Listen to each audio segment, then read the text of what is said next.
Come on in. Come on in. Welcome, welcome, welcome. Hey, I'm excited. I'm excited. All right, y'all are coming on in. Happy Monday. Do those words go together? Can we say happy Monday when I'm doing this live? Always excited to be with you all. I'm really enjoying my time with you all. Today we're talking about 7 ways to stop negative thoughts. Like, how do you stop negative thinking? I see you, Nikki. I see you, Hurricane. I see you, Stone. Hey, that's my boy Steve. I saw you grilling, my brother. You think I don't watch your feed, but I do. I saw you grilling. I saw you catering company. All that good stuff, my friend. We'll have to connect, man. I'm glad to know that you're doing well. So I'm excited. I'm excited. So today we're gonna talk about 7 ways to stop negative thoughts and stop negative thinking. We're gonna go into this because I was praying about like what do I need to teach about? And today, y'all, I'm at home, y'all. My wife is out of town. So it's easy for me to work from home today and pick the kids up from school and go into the office. So anyway, so you see a new background. But today, let's talk about 7 ways to stop negative thoughts and stop negative thinking because do you know we have close to 50,000 thoughts a day? 50,000 thoughts a day. And they're saying 70 to 80% of those are negative. That's the average person. That's the average person. For those of you that don't know, my name is Dr. Alduan Tartt. I'm a Christian clinical psychologist. I want to give you the very best when it comes to your mental health, your relationships, your marriages, and your family. Today, we're talking about 7 ways to stop negative thinking. All right, so let's dive in. All right. Someone says, what happens when you had the power in relationships? All right. We'll get into that. Yeah, so send your questions in. So have you ever, let's set it up. Have you ever found yourself thinking too negatively? I mean, you won't share it with anyone else, but you set this big goal and then you found yourself like saying you can't do it. In your head, you don't say it to anyone else, but in your head, you're like, there's no way I'm gonna be able to get this done. Or more likely, how many of you hype and then you believe it, and then all of a sudden it just fades. All of a sudden it just fades, right? So what happens is they found that there's a guy by the name of Dr. Chris Peterson.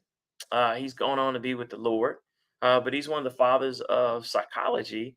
I actually studied under him at the University of Michigan. So this is a very personal lesson. And he started looking at psychology and he was like, how is it that there's certain people who persevere through adversity? They don't get depressed. They don't get negative. They seem to be optimistic about everything. Like they can lose 3 years in a row and then realize all we're doing is setting ourselves up for the best draft picks, to be a champion. Or all I'm doing is paying my dues and so they can get rid of all the corruption up top. I'm down low. And when they whack off the top, then they're gonna bring up someone of the people. How is it that they can stay positive through adversity? All right, and he found it. All right, so let's break it down. All right, it's gonna be deep today. All right, so there's 3 P's, y'all. 3 P's. I want y'all to write this down. 3 P's. All right. So this is the difference between someone. So a negative thing happens, and an optimist responds positively, and someone who's a pessimist, they fold. Because I don't want y'all to fold. I'm gonna talk about what they do. Number one is personalization. All right. So I'm gonna use it in the negative. So we personalize it. All right. So let's say I'm giving a speech and I give a speech and the speech doesn't go so well. It doesn't go so well, right? And I personalize it. See, a pessimist is going to say, you know what? I'm just not built for this. I'm gonna make it personal. Other people can speak well, other people can make relationships work, other people can make a lot of money. Other people can lift weights and stay consistent. I just can't. I'm just inconsistent. You see how you personalize it? You see how you personalize it? And if you personalize something in the negative, you have no chance because you can't be another you. Does that make sense? I see you, Deb. I see you, April. I see y'all chiming in, right? So do y'all get it? So what we want to do instead of personalize it, all right, you actually want to step back from it and say, that was my first time preaching.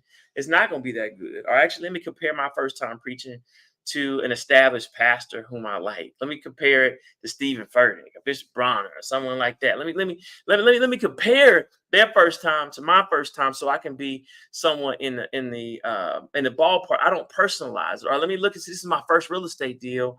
Let me look and see established real estate. Let me see how their first real estate deals and what mistakes they make. I don't personalize it. You're able to kind of step back from it. Does that make sense? So we start thinking about positive. You can think about it from a standpoint of making everything personal. If you do something back, explanatory styles. All right, someone knows the work of Dr. Peterson and Dr. Seligman. How you explain it, explain something, and I'm gonna get into that actually. All right, someone on LinkedIn saw that, right? How you explain how things happen is going to be all you need to establishing faith and all you need to establishing positivity. All right, and then the second one is pervasiveness. So something happens and you feel like, you know what, this is going to affect everything. Me getting having a relationship breakup is going to be pervasive. People are not going to do business with me. People are not going to trust the way I run a family. People, it's going to just make sure it's going to make me feel like I can't go to church anymore. I feel like I can't post anymore because people are going to be like, what happened to your marriage? No, it's pervade. No, you have to localize. So the opposite. So an optimist will think, you know what? I can I can have a divorce and still be an expert in relationships because my brand is strong. A la Steve Harvey, all right? A la Devon Franklin, all right? They're like, look, everyone goes through breakups. Sometimes relationships just don't break, just don't work. Either you're immature, or the person you're with immature, it just doesn't fit. Or it just happens. That's life. You don't always come out and make a lot of money in business in the very beginning. All ideas are not great ideas, but sometimes ideas are great and the timing is not there. The timing is not there, right? And the next one is permanence. Like this will always, you know what? So I gave a speech one time. It didn't work. No one liked it. So I'm never gonna be able to speak again. People will always remember. No, they don't. People don't remember 3 days ago in the news cycle. You know, I got fired from my job. That's always going to be in my record. No, no, it's not. You don't ever have to report it. Or if you do, people understand. People get let go and for a variety of reasons. And, you can go into your own business or you can say, hey, this is what I learned from that situation. Or this is what the culture there. I didn't have the skill set. I didn't have the support. I was in a hostile environment. People get that. Did y'all know? According to studies, like 1 in 5 workplaces have been proven to be toxic. Now that's just non-people of color, right? That's an aggregate. I imagine if you're a minority in any way, in any shape, form, fact, you're the only engineer on the team, you're the only person of color, you're the only woman, you're the only one with a different lifestyle, you're the only one that was trained a certain way, you're the only one not in the family, So yeah, if you're a minority, yeah. So you think it's even higher. All right. So yeah. So get rid of those 3 P's. How you explain it. All right. And to break that down even further, y'all, because I want to make sure y'all getting it. To break this down even further, this is how you stop thinking negatively. It's called the ABCs. This is what Dr. Martin Seligman and Dr. Chris Peterson talked about. It's the ABCs. All right. So A is antecedents or adversity. So something happens, right? And then what we believe and how we behave based on what happened at A, right? So this is explanatory style. So something happens at A, something happens. B, how I think about it, how I think, what I believe, and how I behave. And then C, the consequences, how I move, what happens in my life. If you can master the A to the B, you can be an optimistic person. All right. And this comes straight out the research of Dr. Martin Seligman. This is a book called Learned Optimism. If you want to learn it, Learned Optimism. All right. Learn optimism. Do y'all get it? So I want to break it down. So, and then I'm gonna give you 77 steps. Take your questions, and we're gonna be good. And just a quick commercial, y'all, because this applies. This applies to our faith. This applies to our faith. Right? It's like, how do some people keep the faith, even though they've gone through hard times, and how do people stop it? Right? Like how do people keep the faith and why do we stop?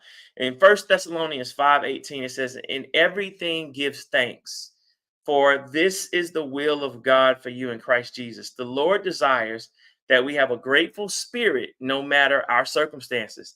Even in the midst of pain or hardship, we can always thank him for our salvation, his presence, and his work in our lives, y'all. That's First Thessalonians 5:18. So that basically says give thanksgiving in everything. So what does that mean? Apply, family. What that means is that when something negative happens, I need y'all to reframe it. I need you to do the ABCs. I need you to do what I'm getting ready to show you to do right now. I need you to be able to do it. I see you, Rose. I need you to be able to do it. I need you to be able to do these things so that your brain can like multiply something out. It's like a function. So like this plus this equals this outcome. It's not that people who are successful have had better lives than you. A lot of times they haven't. Matter of fact, a lot of times it's worse. Have y'all seen Behind the Music? Have you seen people's life story? Have you read Viola Davis's book? Have you read, background of Tyler Perry, Oprah Winfrey, Mike Vick? I mean, you usually come from these huge, huge obstacles and challenges, but what they've learned is how to be optimists, how to be gritty, how to be resilient. All right. So let's dive in. All right. Number one is I need you to focus on specific versus general. All right. So an optimist is going to think specific and a pessimist is going to think general. Like a pessimist might think, you know what? All right, so you're supposed to send in this memo, right? You're supposed to send this email, and you forgot to do it. All right. General causes would be like our global cause would be, I'm just an idiot. I'm always forgetting. I'm always forgetting something. I'm always forgetting. That's a global issue. You can't fix it. All right. Specific is like, you know what? I was distracted. My wife was out of town. Husband was out of town. And I just didn't think to be able to send the memo. I should have. I said I remember, and it slipped my mind when the phone call. From now on, I'm going to put a little sticky note, or I'm just going to not trust my brain to remember. That was just a specific time. Y'all got it? Specific versus global. Optimist is going to say, I should have just asked someone to review my memo before I sent it. Or I should just ask my assistant to just follow up, make sure I sent it. I can do that again. Let me just shoot her a quick email, shoot him a quick email and say, hey, from now on, let me do this. All right. Don't make anything global. Don't you dare sit up there and talk about I'm just stupid. I'm forgetting. I have ADHD. My dad said I couldn't focus. Don't you believe that negative stuff? People just don't want me. I'm just not someone people want to be in relationships with. I'm shy. Don't you put those global labels on yourself. Make it specific and say, hey, you know what? Like right now, I just need to learn the tools. I need to learn tools of how to think differently. If I can learn different tools, I'm gonna be good. I'm gonna be good. I see you, roller girl. I can be good. Y'all got it? All right, number two. You want to have internal versus external causes. Same thing. All right. So, like, say you're in customer service, right? And people are rating you, and they're like, look, you don't get good ratings, right? People will say they don't enjoy working with you, or you didn't get how going a date, and the brother or sister wasn't feeling you, right? External is like, what? I'm just not good at dating. I'm not attractive. I'm not interesting. I'm boring. I'm not fun. I'm not captivating enough. I don't have what it takes for people to watch me on YouTube or Instagram or follow me. All that's false. All that's false. That's external. What an optimist would say, I just need to improve my ability to read customers and get my EQ up. I just need to get my emotional intelligence up and be able to feel people. See, if on a date I can make a brother keep talking, if on a date I can listen to a sister and make her talk some more and make her say, you know what, you're really interesting and you're a really great listener. That's all I have to do. If I just change that and I learn how to be more engaging, if I make it internal, you see what I'm saying? Man, I could, if I make it internal, if I make it internal, I want to break this down. I can't change me. But if it's external, something I can change, how to not overtalk someone. I can change to kind of tune in and see what it is they want to say. All right, number three, stable versus modifiable causes. Right? I'm telling you, these are like the 7 things. Like if you're in therapy, this is what they walk you through. This is how people come out being better thinkers. This is what we take athletes through. So I use an example, right? So an athlete might say, you know what? An athlete in a negative space might say, you know what? This happened, y'all, because y'all know I used to work for the Oklahoma City Thunder. Used to work for the NBA. I've done some work for the Baltimore Ravens. And when we start talking and various athletes, and we start talking to them, this is how they think. So an athlete might say, you know what? I'm behind LeBron James. I'm never, ever, ever gonna play. Or I'm behind Vince Carter. I might be as good as Vince, which is gonna be hard.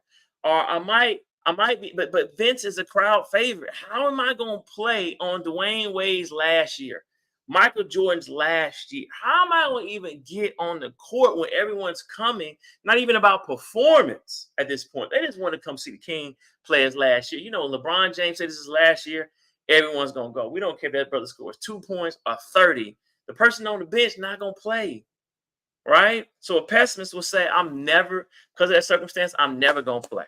All right? And an optimist is going to say, all right, I might need to, when LeBron going to get tired, I might need to go in and just light it up. Light it up. When I get in the game, I need to light it up. I know they're going to put him back in the game, but maybe I'm lighting it up so much, they just put LeBron next to me. We play positionless basketball. Does that make sense? You might be somewhere working in a place and you're like, I don't like where I'm working, but I don't know if I'll be able to find this, right? That is something that I'm trying to change something. Hold on, y'all. There we go. That is something that's, so if you make something that's stable, it'll never be able to change. If you make it modifiable, you'll be able to have growth. So say you're working somewhere. So you're like, if I take what I'm doing right now and I market it and I tell people what I'm doing, companies will actually bring me up into larger markets. I see this with newscasters all the time. They'll be like, I'm the number one thing here in Monroe, Louisiana, but I want to be in Chicago. I want to be in LA. I'm saying keep getting numbers, but keep marketing yourself. Keep pushing it out, because if you wait for Monroe, Louisiana to get bigger, that's a stable. Monroe's going to be Monroe. But if you're trying to get to LA, Chicago, you're going to have to say, all right, what can I do in this situation to get people in LA, Chicago, New York, Atlanta, to DC, Boston to be able to see me? So we're going to start networking. Y'all get it? All right, number 4, evidence. Let's look at the evidence, right? A lot of times we won't believe in ourselves and we'll say, I'm always messing up. But when you look at the evidence, you're always getting the job done. This one time you didn't get it done, or it takes you a couple times to get things done, But a lot of times what we do is what pessimistic mindsets do is that they don't look at the evidence. They just say, I suck, instead of looking at like, bro, you lost one game in 3 weeks. Or you had one article that didn't go so well. Or you had one post that didn't do so well. You had one company where you did not show up as your best self. Right? It just wasn't the best. I've had days like that. I've had lives that are excellent and lives that, could use some juice. Right? Well, okay, I could have gone about that. But when I look at it, I say, I usually do a great job. But today, so the evidence, I look at the evidence, say, 8 out of 9 times I'm able to be on. 8 out of 10 times I'm able to be on. So you have to look at the evidence of why you're good versus negative. All right. Y'all got it?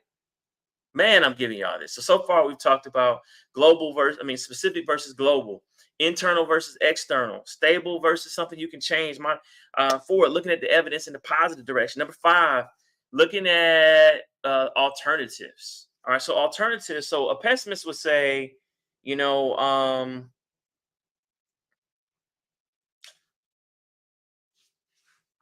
Falcons lose first 3 games. All right. Looking for alternatives. So they'd say, you know what? We just need to go ahead and tank. Because what alternative do we have? And we lost the first 3. Do you know how hard it is to be able to make up 3 games on someone who's 3-0? But someone who's an optimist will look at the alternative and say, you know what? If we lost 3, someone else can lose 3. And matter of fact, it's thank God we've lost 3 in a row. I'd rather lose 3-0 at the beginning of the season than the middle of the end, because we can figure out what we're doing wrong and we have longer time to catch up. Are y'all starting to get this? Are y'all starting to get the way we should think to be great optimists? You have to just spin everything. So like you can look at the negative alternative or you can look at the positive alternative, right? You have to spin it. So you have to look at it and get this evidence and saying, you know what, this is us learning. It's not about, at the end of the day, Winning in sports is not about having the best record. It's about being the last one playing and winning the last game that you play. Who cares if we lose the first 3 games? Who cares if my first 3 reports in this business don't work out? I'm just trying to figure out what sells. Who cares if I put a product out and no one buys it the first 3 days if I'm able to sell out in the end because I figured out why people weren't selling? Y'all, I noticed that when I was doing relationship coaching, like I had a book out, y'all called the Ring Formula. And when I was at the booth, women wouldn't come up. But when I go to the bathroom and my assistant worked it, I would find that I would sell more books because women were waiting on me to leave so that they can purchase the book because they didn't want to admit that they needed some relationship advice, right? From a man or whatever, or they felt more comfortable with me going, right? So I appreciate y'all saying, so are y'all getting it? I want y'all to think better. Someone's saying, Crystal's saying this is really good subject matter. I'm the ultimate optimist. One of my staples is remember we can all have a life more abundantly and cannot have it without the capacity to apply my faith, right? That's real. That's real, right? So are y'all getting it? So it's not the fact that other people are better than you. They think better than you. You think better than them. And now you can apply it, right? And then, someone says, sometimes people misinterpret these mindset skills as toxic positivity. What's the difference? All right. Toxic positivity is where you're not looking at any data. You're like, okay, we're going to sell and we're going to keep doing it the same way. That's toxic positivity. Positivity is saying it's not selling, but I bet if we figure it out, we can be able to sell. Something here is going to change this conversion rate to where people are going to buy it, right? Are going to buy it, right? There is this, I don't know if y'all ever heard of squatty potty. Have y'all ever heard of squatty potty? All right, so squatty potty was this training potty that everyone has right now to teach babies to go to the bathroom. They were trying to sell squatty potty, and they were like, "How can we get people to buy this particular squatty potty? How can we get them to buy this thing? What do we need to tell them?" And do you know?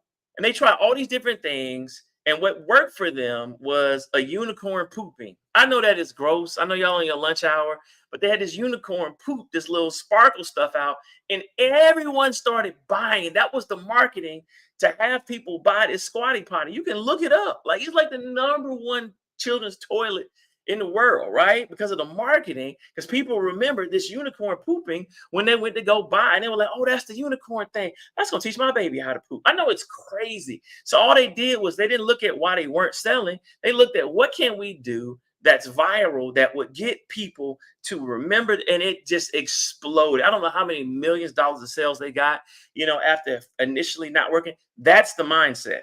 All right. Y'all getting it? Let me give y'all number 6 and let y'all go. Number 6 is implications. Oh, this is good. So a pessimist, something happens. You fail your first test in school. All right. A pessimist is going to think about the implications of it in a negative way. They're going to think about the catastrophic implications. Oh man, I'm in college or high school for the first time. I failed my first test. I'm going to flunk out. I'm going to have to get my scholarship back. My parents are going to be mad at me. I'm going to waste all this money. I'm going to come home. Everyone's going to ask, "Why are you back?" I'm going to have to admit that I failed. You get what I'm saying? Are you going on one date? The guy doesn't like you. The woman doesn't like you. They say call later. They don't pick up. They fade you out, right? You think, you know what? Every guy I go on a date with is going to feel the same way. No one likes me, right? The negative implications are, and if you're playing a sport, you've dropped football, first play of the game. You're like, "Oh man, it's going to be one of those days I'm going to let the team down." You get what I'm saying? And you start behaving like that. So you start believing that. What do? You stop asking for the football. You stop raising your hand. You stop going to class. You start drinking, smoking, thinking. Go the other way with implications. Focus on the specific modifiable implications. So if you're in high school, the chances of them dropping your lowest test grade are super high. So you just be like, "Look, you know what? I'm not gonna even worry about this thing. I failed the first time. I might need to find someone to study with. Y'all listen. When I was in college, I took a physics class. Right, I had no business taking this physics class, but I did well in physics in high school. But I did not have AP physics. I had AP chemistry, and every one of the people in my class at Morehouse, they were NASA scholars, they were National Science Foundation scholars, which I was. But I was a social scientist, so I was in psychology. These brothers were uh, I can't remember the name of the other scholarship, but all of it, Gates, Millennium Scholars. I mean, so all of them were heavy engineering, heavy math. On my first test, y'all, in physics, I made a 23. A 23. I've never failed anything. I don't think I failed anything in high school. I got a 23. Now I could have said, look, I'm not Morehouse material. I'm not college material. I'm not as smart as these guys, right? I didn't do that. I thought trained as an optimist. I said, you know what? All right, I know these guys not this much smarter than me. They must know something I don't. They must have taken, and every last one of those guys had taken AP physics, or some of my brothers from Trinidad and Tobago and Africa, they had already had 3 or 4 classes in physics. Like y'all think our education system is dominant? No, our brothers in Trinidad and Tobago and Africa, they killing it when it comes to the math and sciences and humanities, right? So guess what I did? I studied with the brothers. I studied with the brothers from Trinidad and Tobago. I got with my roommate. He's actually from DC. He's a physics professor now. His name is Ali. And I said, Dr. Ali Gordon, I said, yo, show me how to do this. Show me how to do this, man. How are you studying? I didn't even understand the question. Have y'all ever taken a test and you didn't even understand the question? Like, I raised my hand in the middle of the test, like, no, I think my test is missing something. I think it's missing something. Like, I think it's missing a variable because there's no way I can figure this out. It's something missing. The professor says, no, it's right. Ha! Chris, see, you trying to clown me. My brother Chris said, not you scoring the MJ. I scored the MJ, y'all, 23 on the test. Oh, but I came back, I figured it out, I knocked it out. I ended up making a B in that course. And I actually ended up being a physics tutor, y'all. I actually was but intro to physics, though. Intro to physics tutor when I was a sophomore or junior because I did so well and the professor was so impressed by the way I bounced back. I said, look, if I don't know what's in the next row, right? If I don't know what's in the next row, so listen, wherever y'all studying, I'm going to be because if I know what you know, then I'm gonna be good. Y'all get it? Are y'all getting it? This is just about being an ultimate optimist. And number 7 is just the usefulness. You have to ask yourself, is this thought pattern useful? Like, is me thinking about all the ways I'm gonna flunk out of school useful? Is it useful for me to think that girls just don't like me on a date? If the first 3 girls I go up to at a party say no to me, is it useful for me to say I'm ugly? It's not useful. So I have to have a better approach for my usefulness, y'all. What I have to do is to say, hey, you know what? What is useful? Saying, all right, why are they not talking to me? Am I too aggressive? Am I not assertive enough? Am I not looking at their fingers? Are they married? Am I not looking at body language? Like I'm looking at them, but they're not looking at me. And then I go up anyway, and they're like rolling their eyes, and I'm going up to them because I'm not catching that I'm not their flavor before I go up to them. Or I'm not catching the fact that they just have a girls' night. They're not, or they might even like my sexuality. I didn't even notice that these girls like other girls. They don't like me. You didn't notice that they were only talking to women the whole night in a romantic way. Okay, now that's easy to fix, brothers. That's easy to fix. Like, hold on, I don't need to take that personal. Why would I take it personal that they don't like my whole gender? Why would I be upset and have depression and think that I'm not like when they don't like my whole gender? That's just not their flavor, right? Yeah, I'm in Atlanta, so that is very common. So you get what I'm saying? I've lived in California.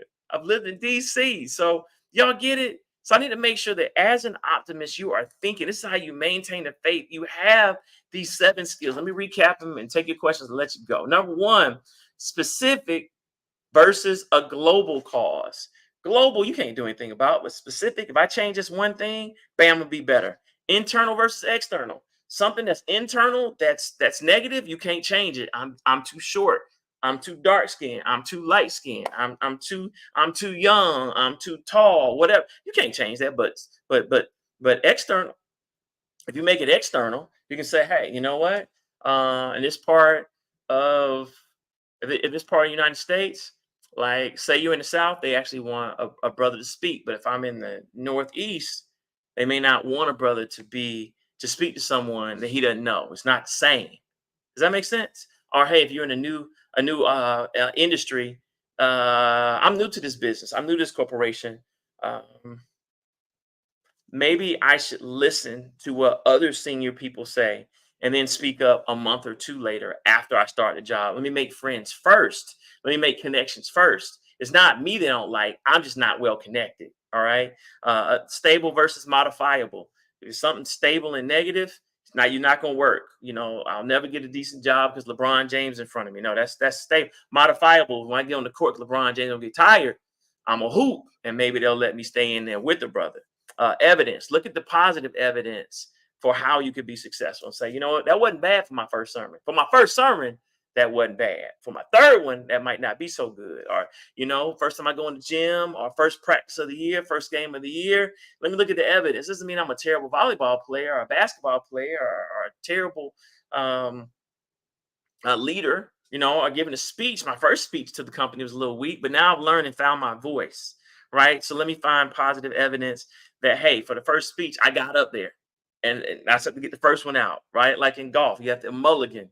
You just get the alternatives. Look at the positive alternatives. Number 6, look at the positive implications versus negative. And number 7 is the way I'm thinking even useful to me. So do y'all get it? Those are 7 things you can do, family, to stop negative thinking is by thinking as an optimist. So I want you to practice it. Do y'all get it? Can y'all practice this? Can y'all practice this and put this into your life and apply it? And that way you can be an optimist. That way you can have more faith. That way you can feel good about yourself. This is one of the things that God has really blessed me with, because I have listen, y'all, I have been through so many things in my life, and I see so many people, in my office who go through negative things. So I'm able to talk to them and learn from them. And it's just the reframing. It's always saying, hey, I can learn from this. Like this morning, my wife was out of town. I had to get the kids out, and they got to places a little bit late. Now they were on time, but I didn't have the chance to come back and do my workout plan. I didn't have a chance to lift. I didn't have a chance to run. I didn't have a chance to do my prayer and meditation. I didn't have a plan to do the things I normally do, plan for the day. I didn't. All right. I'm not saying, hey, I'm not a bad parent. I'm saying, all right, tomorrow I'm gonna be much more efficient. I'm gonna have the kids go to bed earlier.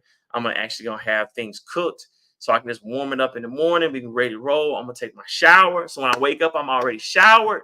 So when little man's ready and Trinity is ready, bam, we out the door.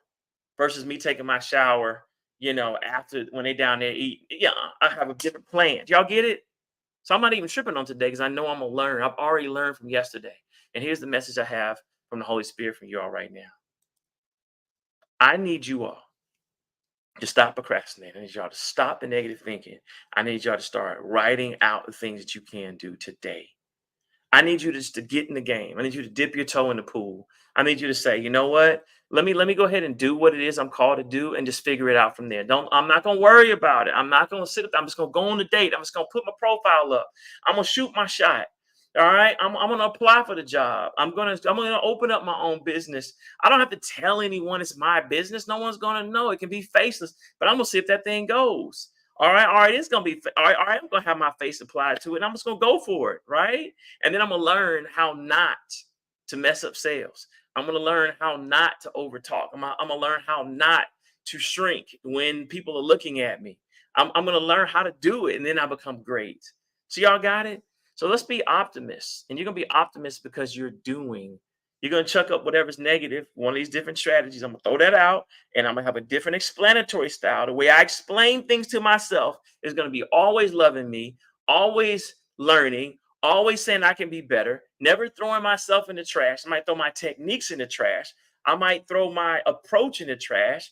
I might throw my um first price in the trash. All right. But I'm going to adapt and I'm going to find the right price for the customer. Maybe you don't want to pay 97. Maybe you want to pay 87. I'm going to figure it out. I'm going to find out the value. And then once I have that formula, I'm off to the running. You got it? So thank you all. So thank you all for tuning in. I'm going to see y'all again every Monday and Wednesday and Friday. And then remember, if you're not doing it right now, make sure that you are, sign up to my email list. Y'all go to drtart.com. drtart.com, right? drtart.com is signing up for my email list so that I can send you all type of things that I'm doing, all type of classes, and opportunities your way. So I appreciate you all tuning in. I love you guys. Have a great week. Take care. And of course, God bless.